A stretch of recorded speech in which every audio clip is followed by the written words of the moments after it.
Boa noite. Então vamos nos prepararmos para este momento de prece, de tratamentos. Pedir para vocês sentarem confortavelmente, colocarem os pés no chão. E quem quiser pode fechar os olhos. E vamos imaginar a figura de Jesus nestes períodos em que iniciamos essas celebrações de sua vida, de sua passagem,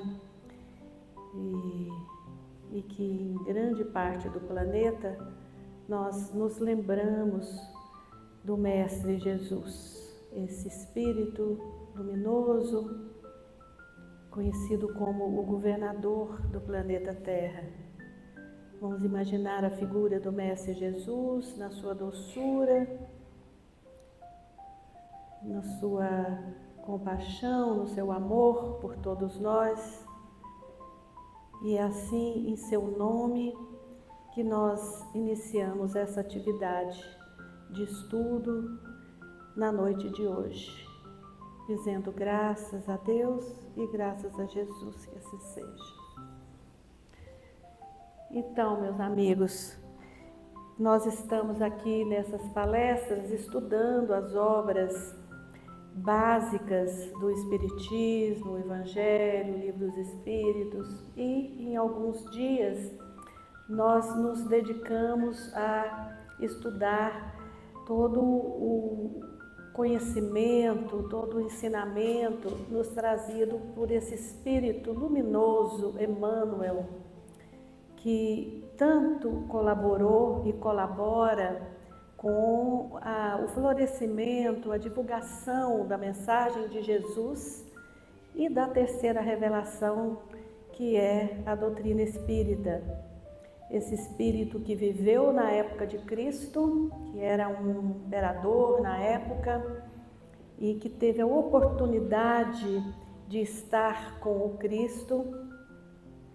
Obviamente que não tinha a consciência ainda de quem era aquele Nazareno, não tinha uma consciência da luminosidade daquele ser, de que ele era o Filho de Deus prometido, mas diante do Cristo, aquele homem se curva, se dobra, tamanha a força magnética do Espírito de Jesus. E se a gente tiver a oportunidade de ler esses romances escritos pelo próprio Emmanuel, que muitas encarnações depois ele vem já com um espírito com mais consciência, iluminado, e nós ficamos sabendo de toda a sua história através desses livros, né? Os livros que são esses romances espíritas que vale muito a pena a gente ler, a gente dá de presente, não é? Nós temos Paulo Estevão, nós temos há 2000 anos, Ave Cristo, 50 anos depois, são todos romances muito bonitos, não é? Escritos com uma precisão e uma literatura maravilhosa, vale muito a pena. E através da mediunidade fabulosa de Chico Xavier, esse espírito Emmanuel acompanha Chico Xavier em toda a sua encarnação e é responsável por todas essas obras, esses ensinamentos que foram reunidos em mensagens, reunidos em livros. O livro que nós estamos estudando aqui é este Vinha de Luz, um livro que vale muito a pena nós termos em casa. Esse livro aqui, não é? É um livro de mensagens. Para vocês terem uma ideia, só esse livro, ele tem quase 400 páginas. São inúmeras passagens do Evangelho de Jesus, explicados por Emmanuel à luz da doutrina espírita. Então, são obras que podem nos ajudar muito nessa nossa busca de autoconhecimento, de cura, de desenvolvimento espiritual. A lição de hoje É a lição 144 desse livro e que trata, vamos ver se nós conseguimos aqui, se não, tem um esqueminha mais tradicional. Se trata de um desenvolvimento a partir dessa fala de Jesus que está no Evangelho de Lucas, onde Jesus diz aos discípulos: Ide, eis que vos mando como cordeiros ao meio de lobos. Jesus falava através de metáforas, através de parábolas, não é? Através de histórias e obviamente que num primeiro momento nem sempre o significado mais profundo daquelas falas era compreendido por todos, não é? Os discípulos, aqueles espíritos escolhidos por Jesus e já escolhidos obviamente no plano superior, antes da encarnação, tudo isso foi muito preparado, essa vinda de Jesus ao planeta, não é? Eram espíritos de pessoas simples, não é? Eram pescadores na sua maioria, mas eram espíritos já com um grau de desenvolvimento, de consciência espiritual, de elevação, que obviamente sem isso não era possível que em tão curto tempo eles tivessem essa possibilidade de compreender do que se tratava ali, aquele homem e aquele seu ensinamento. Então, eram espíritos de pessoas simples e isso foi importante porque nós sabemos que muitas vezes, quando nós estamos muito rebuscados de muitos estudos, de cargos, de poderes, muitas vezes nós temos dificuldade de compreender as coisas mais simples da vida. E ali Jesus escolhe então esses homens mais simples e através deles é que ele passa todo o seu ensinamento, os capacita, os autoriza e são eles que dão sequência então à missão e aos ensinamentos de Jesus. E essa frase, ela num primeiro momento, ela é muito estranha. Como assim um mestre, que é um mestre conhecido como um mestre do amor, que veio nos ensinar a sermos amorosos, a amar a Deus sobre todas as coisas e ao próximo como a si mesmo, que fala do perdão, não 7 vezes, mas 70 vezes, 7 vezes, como que este espírito tão superior, tão nobre, dá esse comando para os seus discípulos: ide como cordeiros, eu vos mando como cordeiros em meio de lobos. Então, é sobre esta fala de Jesus que Emmanuel nos explica, nos orienta para que possamos entender qual é esse ensinamento. E aqui nós vemos essa figura dessa minha amiga que me ajudou a preparar esses slides. Nem todos eu vi ainda, mas é um slide interessante dessa fera e dessa criança ali abraçada a essa fera. Naturalmente, Jesus, em pronunciando semelhante recomendação, reportava-se a cordeiros fortes que conseguissem respirar em plano superior aos lobos vorazes. Obviamente que estamos aqui falando também, novamente, de metáforas, não é? E aqui Jesus está querendo dizer o seguinte: ele não pede que os seus discípulos, diante dos lobos, ou seja, daquelas dificuldades que eles enfrentarão, da ignorância, da agressividade, da violência que eles certamente iriam enfrentar, ele não diz para eles: sejam lobos diante dos lobos, sejam ferozes diante das feras. Ele diz: sejam cordeiros, mas cordeiros atentos e despertos e prontos para enfrentar os lobos. Então aqui Jesus está nos trazendo um ensinamento muito profundo. Ele não diz que é para nós irmos e sucumbirmos diante daqueles lobos, daquelas feras, daquela violência, daquela injustiça. Não, ele diz que nós devemos continuar sendo cordeiros, cordeiro no sentido da nossa docilidade, cordeiro no sentido de seres amorosos, cordeiro no sentido daquele que é afetuoso, que olha, não é? Que aceita, que abaixa a cabeça, mas cordeiros com força suficiente para enfrentar os lobos. Então isso é um ensinamento muito, muito interessante.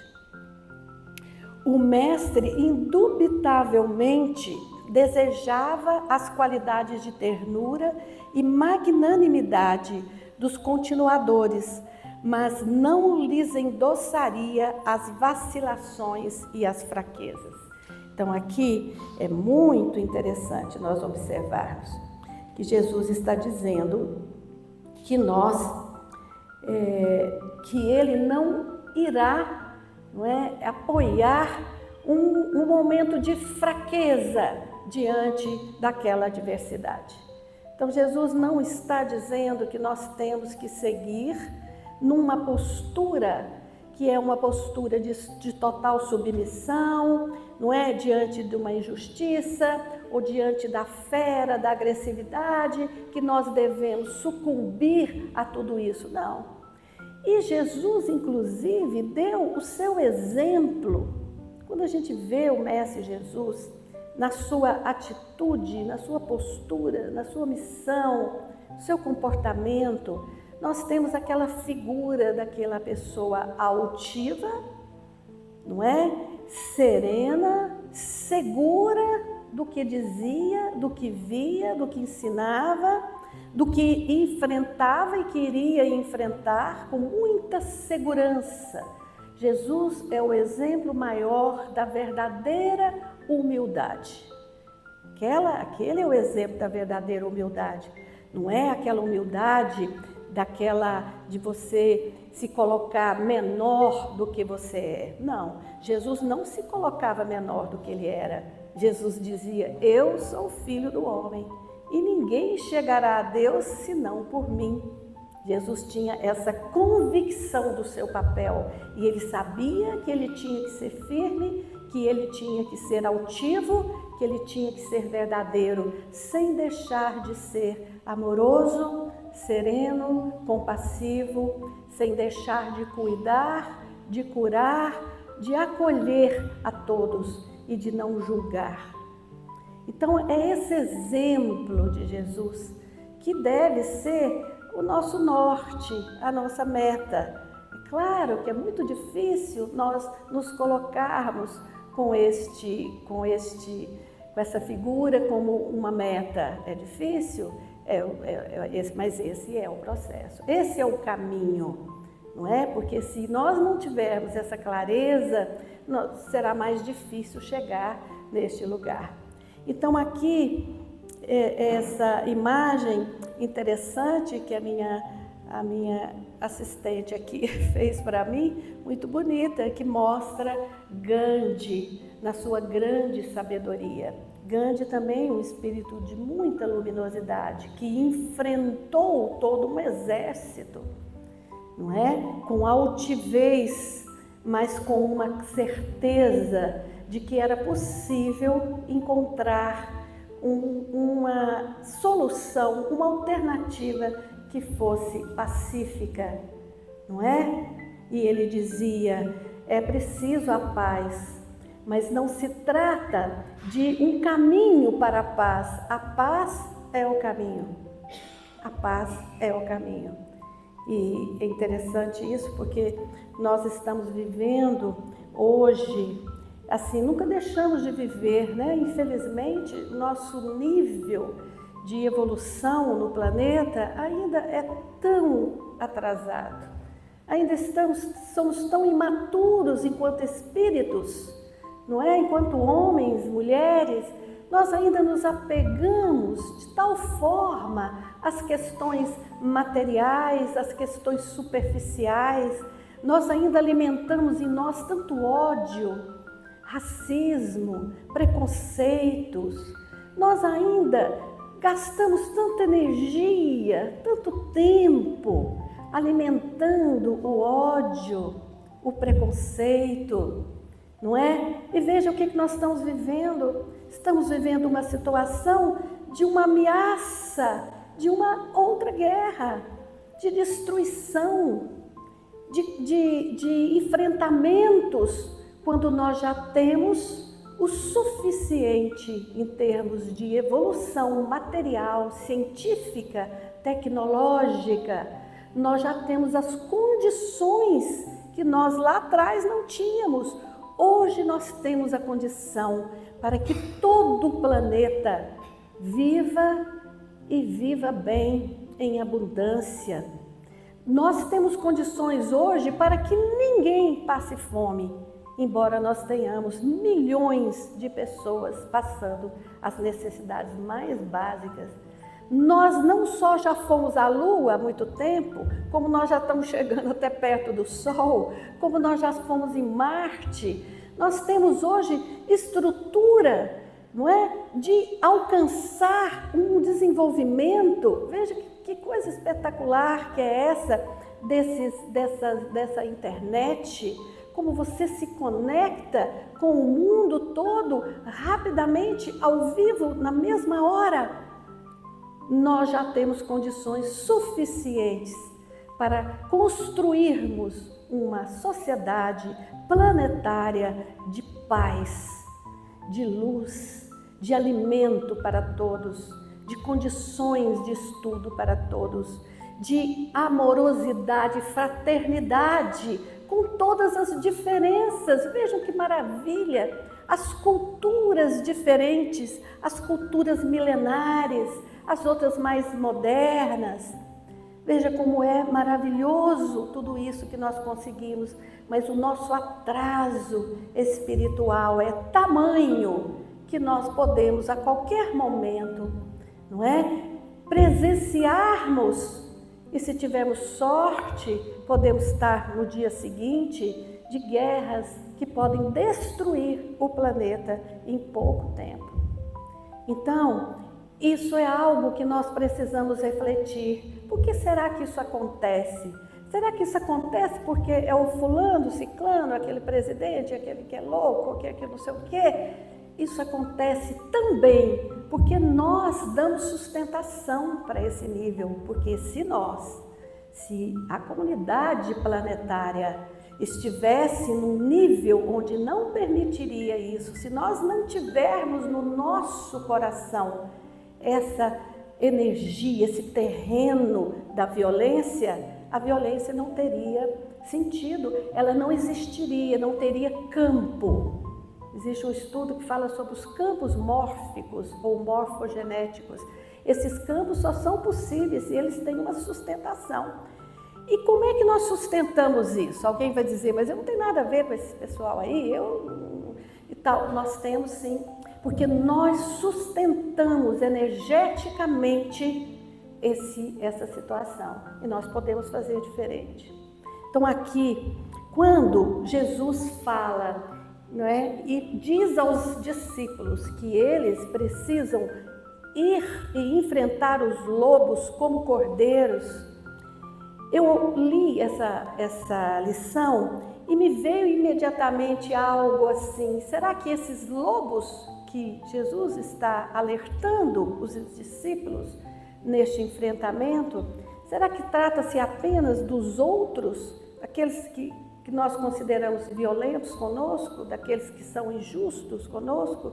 Será que esses lobos também não são esses aspectos nossos? Será que nós também, não é? Ali na nossa inconsciência, na nossa imaturidade enquanto ser espiritual, será que nós também não temos esses lobos dentro de nós?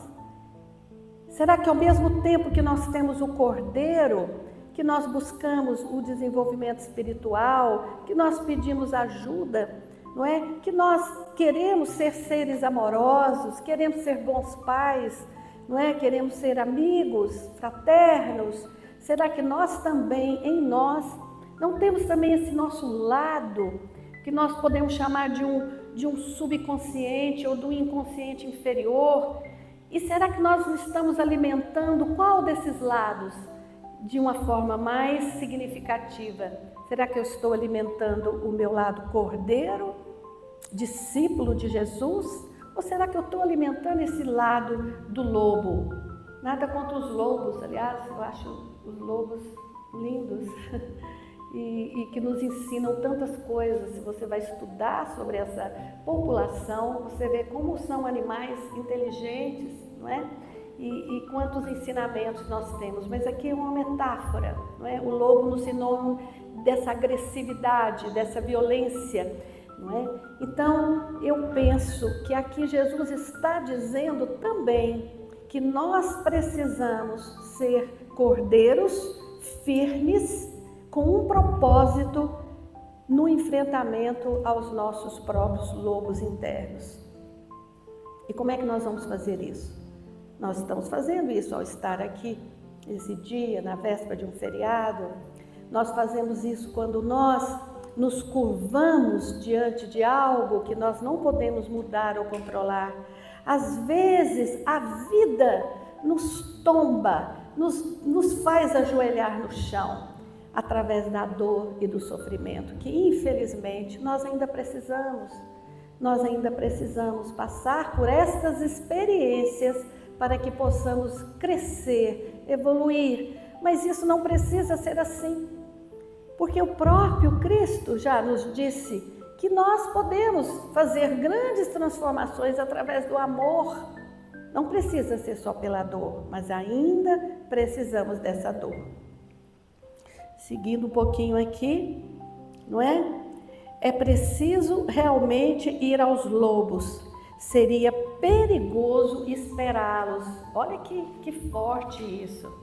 Olha que coisa forte isso. Porque a gente pode pensar assim também, eu vou ficar de braços cruzados, né? Então tem aquela situação ali, eu não concordo, tem ali uma violência, tem ali uma, né? Eu tenho consciência que aquilo está errado, aquilo está acontecendo perto de mim, às vezes é na minha família, e eu digo assim, não, eu sou do bem, eu vou ficar quieto, eu vou cruzar meus braços.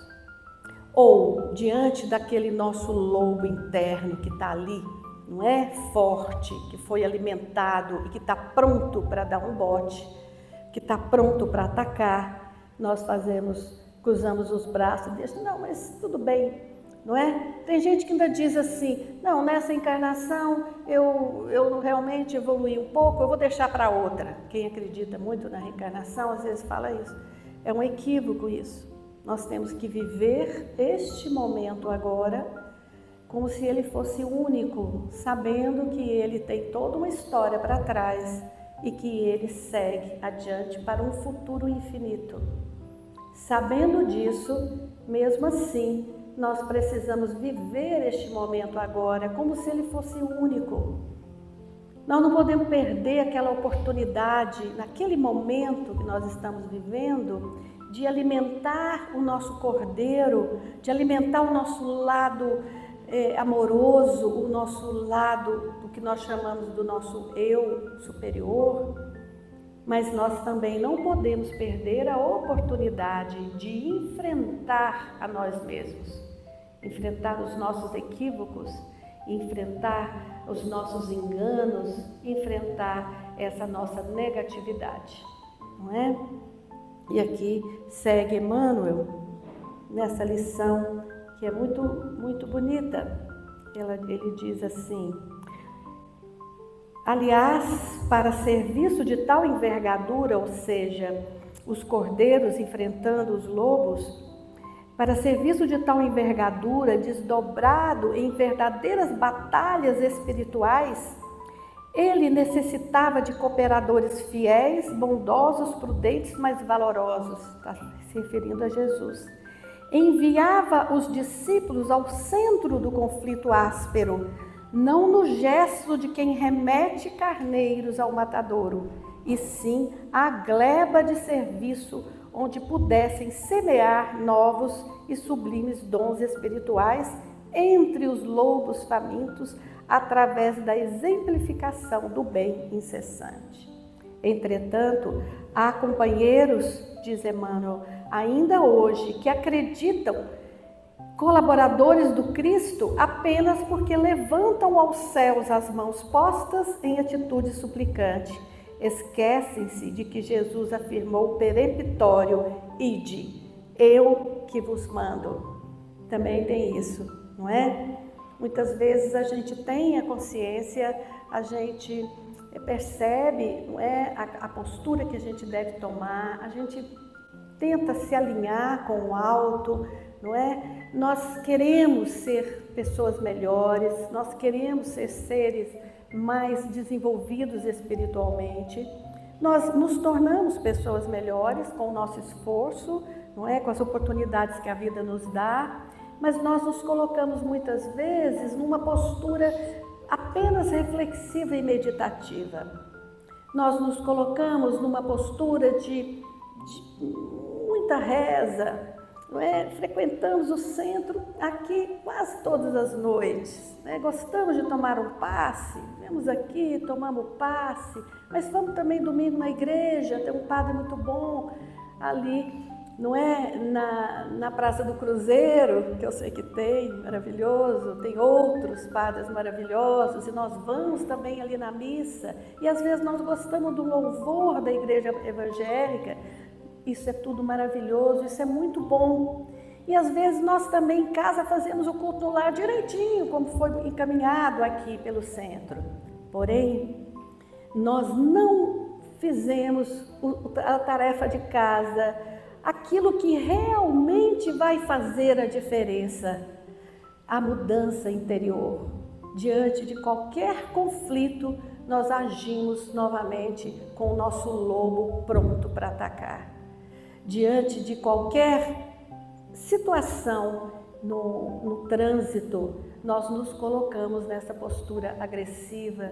Diante de um conflito em casa, nós nos colocamos como seres muito pouco desenvolvidos. Portanto, aqui o que Jesus está dizendo, Ele está nos convocando para sermos ativos, não aquele cordeiro que simplesmente está pronto para ir para o matadouro, mas aquele que se coloca de fato como um ser atuante no seu próprio desenvolvimento, atuante naquilo que no papel que lhe cabe. Aqui eu sei que tem pessoas, tem engenheiros, tem arquitetos, tem psicólogos, tem empresários desse setor, do outro setor, tem funcionários públicos, tem pessoas mais humildes, não é? Tem gente de todo tipo, e cada um de nós, nesta encarnação, tem um papel, tem uma missão. Viemos para desenvolver algo, viemos para resgatar algo, e todos nós temos o nosso valor. E todos nós temos que compreender qual é a nossa tarefa naquilo que nos cabe nessa presente encarnação. Todos nós passamos por problemas, por diagnósticos difíceis, por situações de dor, de sofrimento. Quantas vezes nós não confundimos, quantas vezes nós não adoecemos mentalmente, não é? E aí nós vamos procurar ajuda e nós vamos nos submeter a essa ajuda, porque às vezes também a gente assume uma postura que não deixa de ser uma postura arrogante diante da vida, de dizer eu não vou me tratar. E me revolto às vezes contra um diagnóstico, uma doença, e recuso aquele tratamento que já está disponível para nós através da medicina. Então nós temos que estar atento, compreender o estágio que nós estamos, quem somos nós, não é? E qual é o grau e qual é o momento que nós estamos para que possamos dar um passo em direção a esse crescimento, a essa evolução que nos pede Jesus nos seus ensinamentos. Em tal determinação, diz Emmanuel, vemos claramente que existem trabalhos a efetuar, ações beneméritas a instituir. O mundo é o campo onde o trabalhador encontrará a sua cota de colaboração. Então, aqui nós estamos vendo uma lição muito simples, que está nos dizendo deste ensinamento de Jesus, que nos dá um comando para que sigamos adiante, para que nos reergamos, para que andemos de pé, não é? Sem sermos arrogantes. Nós podemos andar de pé, mas nós podemos andar com a nossa cabeça bem colocada no pescoço. E temos vários momentos na nossa vida que a vida nos pede que abaixemos a cabeça, no sentido de respeitar, de honrar, de reconhecer, de agradecer.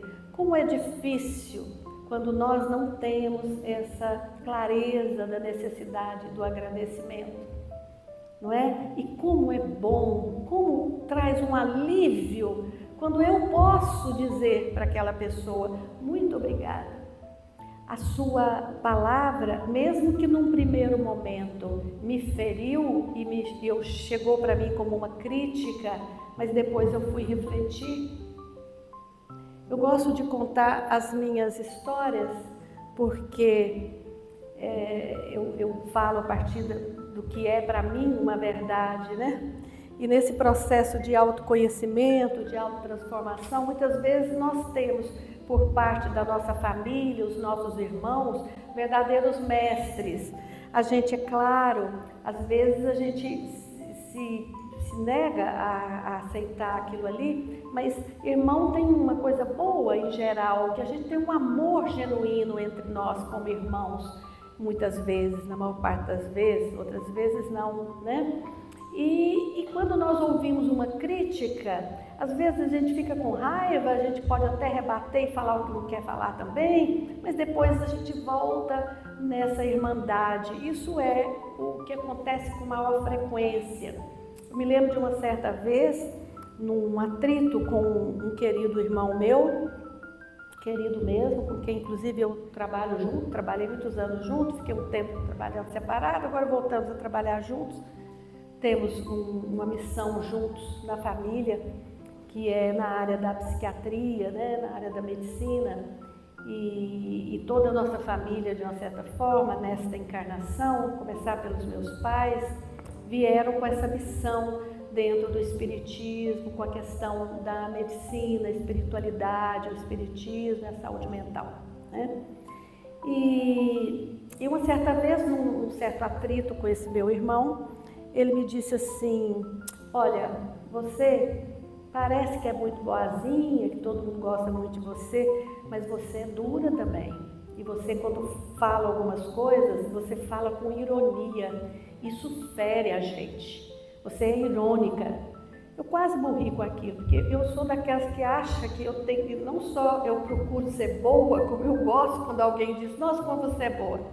Isso aí é um processo que eu trabalho, inclusive, na minha terapia, né? Essa necessidade de que às vezes a gente tem, de que o outro lhe reconheça, né? Bobagem, mas a gente vai aprendendo. E aquilo, quando ele disse que eu era irônica, eu fiquei muito ofendida e falei, você não sabe o que você está falando, não sei o quê, e fui embora para casa. Fui embora para casa pensativa. E eu me lembrei que uma certa vez um filho meu falou isso para mim também. Ô mãe, você sabe ser irônica, né? Nossa, eu falei, se um falou, o outro falou, eu tô achando que eu tenho mesmo essa qualidade de eu inferior da ironia, do sarcasmo, enfim.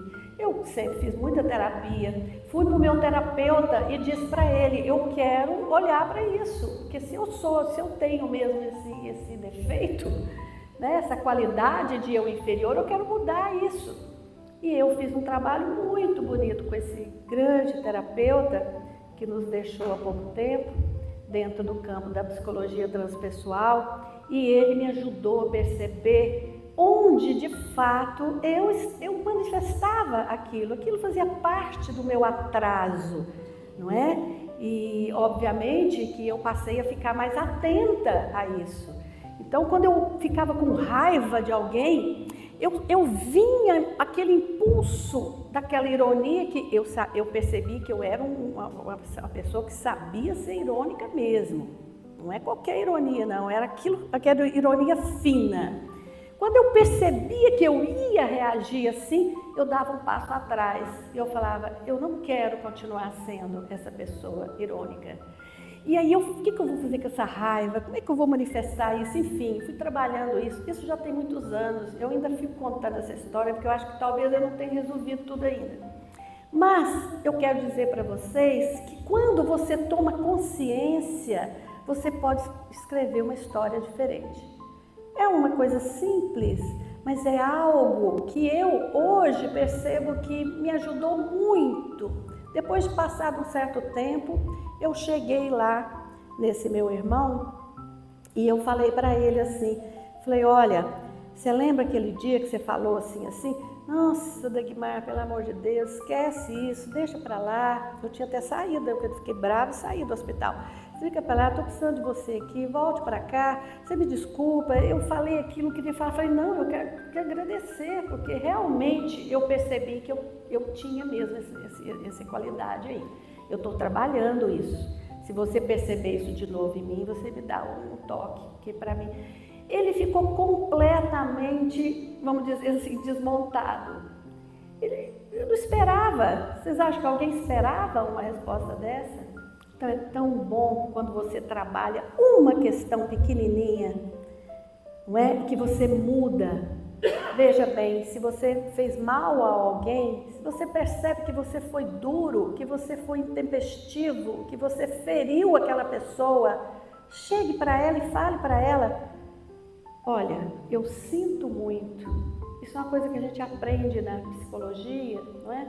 Eu sinto muito, porque se eu falar assim, você me perdoa? O que eu fiz para você, eu errei mesmo, você me perdoa? Se eu peço para a pessoa me perdoar, eu estou direcionando a essa pessoa a responsabilidade de resolver um problema, quer dizer, a pessoa já foi ferida, eu fui péssima com ela, e eu ainda peço que ela me perdoe.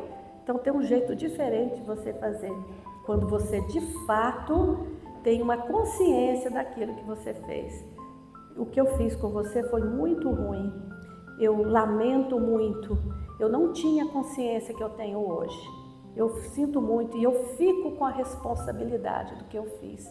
E eu deixo com você a responsabilidade que é sua. Imagine quantos conflitos de casal essa simples atitude não resolveria. Eu sinto muito. Às vezes a gente não consegue falar isso na hora.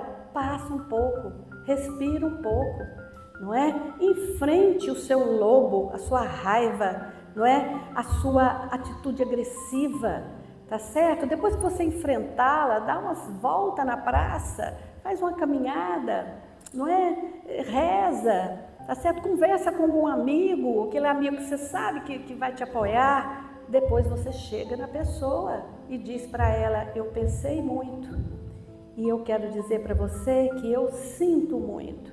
O que eu fiz foi realmente horrível. Isso faz toda a diferença. Seguindo aqui com Emmanuel. O apelo do Cristo ressoa ainda agora. É imprescindível caminhar na direção dos lobos, não na condição de fera contra fera, mas na posição de cordeiros embaixadores, não por emissários da morte, mas por doadores da vida eterna. Olha que bonita essa lição. E aqui, essa imagem muito bonita, escolhida pela minha amiga Vitória, que mostra essa possibilidade deste círculo de mãos dadas em torno da luz. Parece tão simples, não é? E eu acredito que é possível.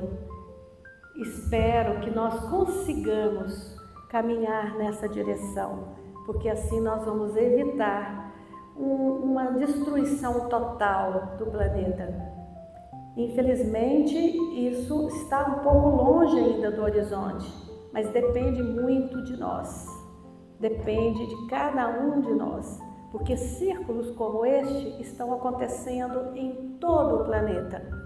São círculos em torno do amor, em torno da meditação, da yoga, do mindfulness, não é? Dos grupos pacíficos, de paz, de reconciliação. Assim como existe esse comando muito grande voltado para a destruição e para a guerra, a indústria das armas, imagine se esse dinheiro todo gasto em construir armamentos fosse deslocado, direcionado para construir escolas, para construir mais tecnologia a favor da paz, a favor da vida, a favor do desenvolvimento humano, não é?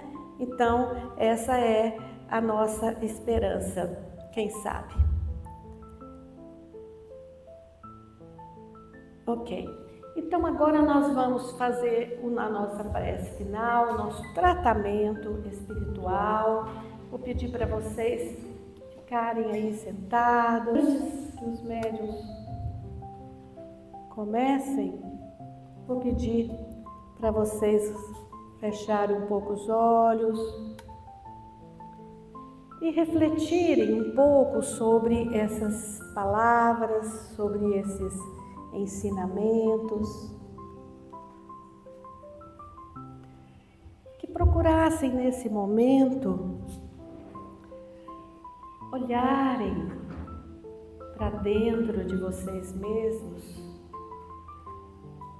e localizassem ali este eu identificado com o Cordeiro, identificado com o eu superior, identificado com Jesus, quando Ele nos disse que nós somos deuses. Acolha esse lado, acolha este eu superior, traga ele para o seu nível de consciência, reconheça-o, acolha-o. E assim, com este eu fortalecido, olhe também para este lado que ainda de forma obscura, ainda não enxergou a luz, que tem medo, que agride, que ofende, que é capaz de ferir o outro e ferir a si mesmo. Tenha compaixão para com esse outro eu. Não o condene simplesmente. Compreenda-o. Abrace-o. Veja que dessa forma você pode se desidentificar dele.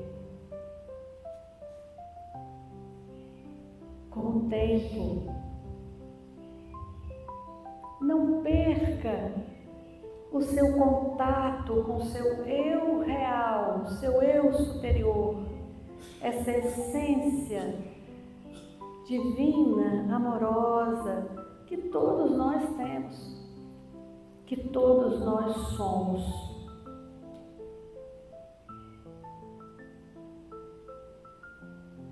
E veja que nesta dimensão da luz,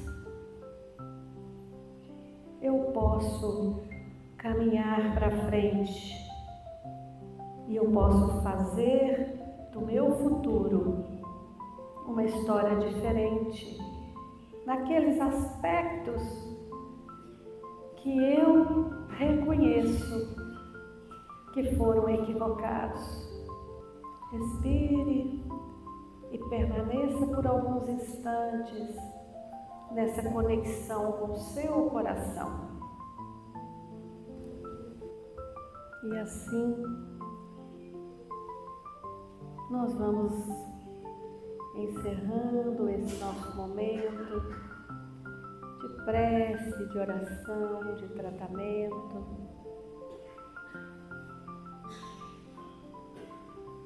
lembrando as palavras que o Mestre Jesus nos deixou e nos disse que onde estivessem 2 ou mais pessoas reunidas em seu nome, ali também ele estaria. Sentir a presença do Mestre Jesus aqui entre nós, nessa semana considerada santa, que ela seja santa dos nossos corações e das nossas famílias. Pai nosso que estais nos céus, santificado seja o vosso nome. Venha a nós o vosso reino, seja feita a vossa vontade, assim na terra como no céu. O pão nosso de cada dia nos dai hoje, perdoai as nossas ofensas, assim como nós perdoamos a quem nos tem ofendido. E não nos deixeis cair em tentação, mas livrai-nos de todo o mal. Que assim seja. Boa noite, pessoal.